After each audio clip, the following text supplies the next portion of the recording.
We got Carl. How you doing?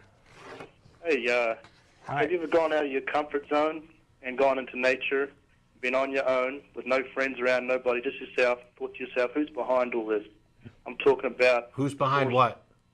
Just the Earth and how it rotates and the moon and how it decides to come... Okay. Why do you think the question should be phrased in the form of a who?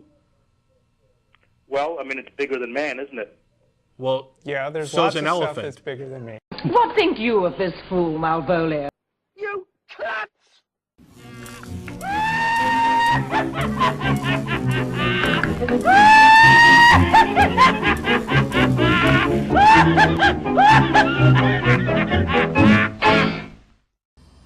When I look at the world around me, I see design. I see things seem to have a purpose and meaning to them. So I can conclude that because things appear to be designed, that there should be a designer. Richard Dawkins has said this in his writings. But he concludes that nature has cheated us, because when we look around, the world cries out, designer, designer, but evolution has lied to us. There's no designer. We're products of random chance. Holy shit! We want 15 minutes of fame.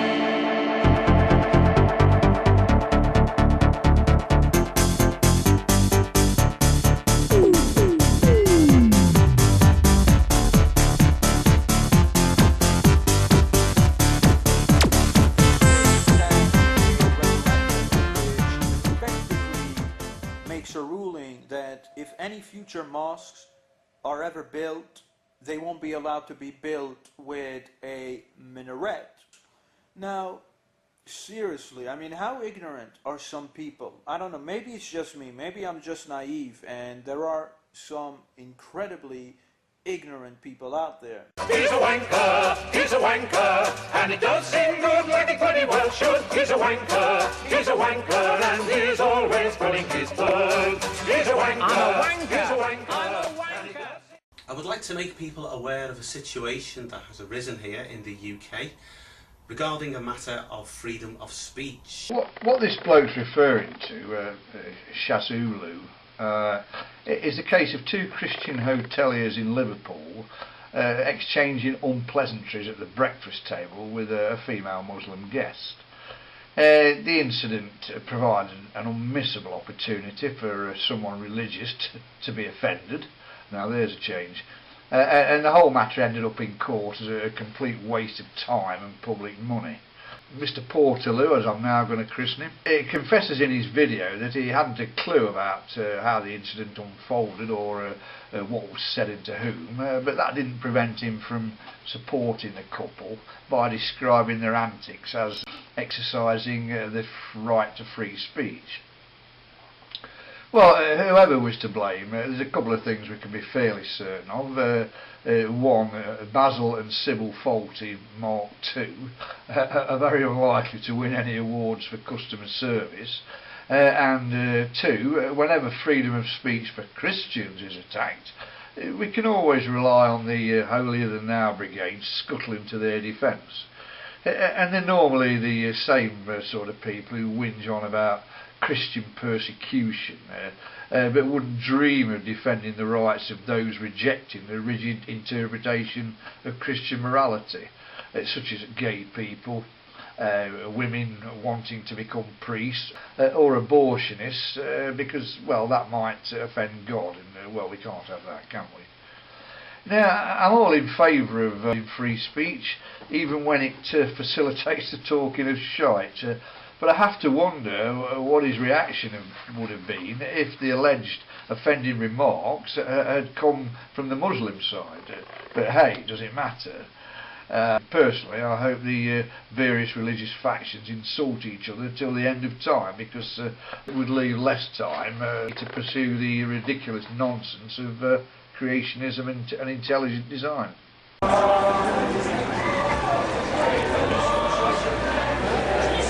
That was a further example of people's rights being challenged in another video by Mr. Portaloo, which shows a group of Christians protesting outside a Liverpool theatre at a presentation of Jerry Springer at the Opera.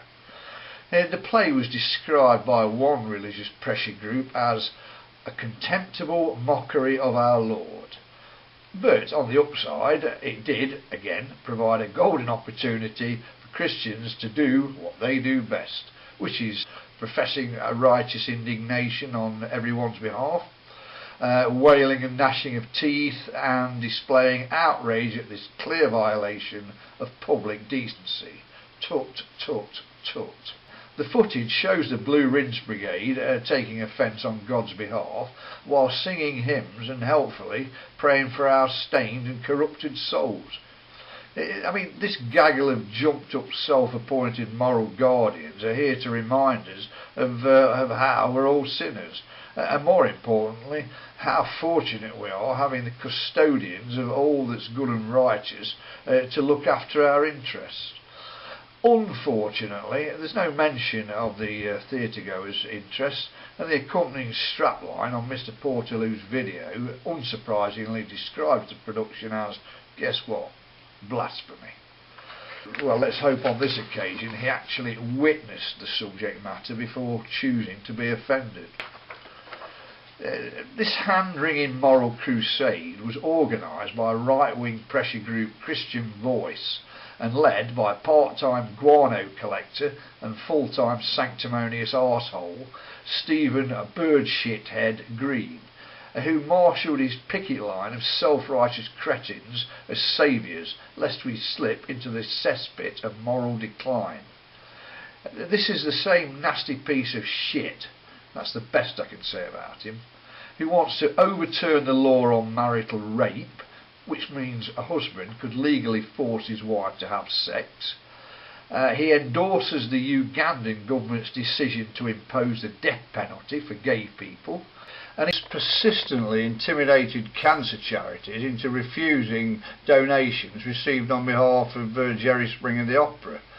But I'm sure you'll appreciate that Green's homophobic posturing and pathological hatred of gay people is much more important than the rights of dying cancer patients. Isn't Christianity wonderful, eh? And as for the vacuous morons who bang on about freedom of speech, they haven't the slightest interest in protecting the rights of those outside a religious framework. And instead of sitting on top of the dung heap claimed as their exclusive moral high ground, these paragons of piety should take their heads out their arses and examine some of the morality in the Bible. The Old Testament is absolutely riddled with examples of God's cruelty. And those who sit in judgment of others haven't even got the balls to admit that much of what passes for morality in the Bible is no more than a testament to a sadistic, malevolent psychopath named God. By making excuses for God's cruelty, they demonstrate an inability to think for themselves and show what spineless fucking hypocrites they are. What religion cannot or will not accept is that there is a large section of the community who choose to live without biblical guidance or influence, and have every right to do so, but that doesn't make them immoral. We don't want or need moral guidance, thank you, or to be subjected to the same self-righteous, narrow-minded attitude of those claiming moral superiority. I mean, the last place to look for morality is in the Bible, as far as I can see. And religion's not so keen on free speech when it's facing criticism, because it always dies for cover under the protection of the word blasphemy.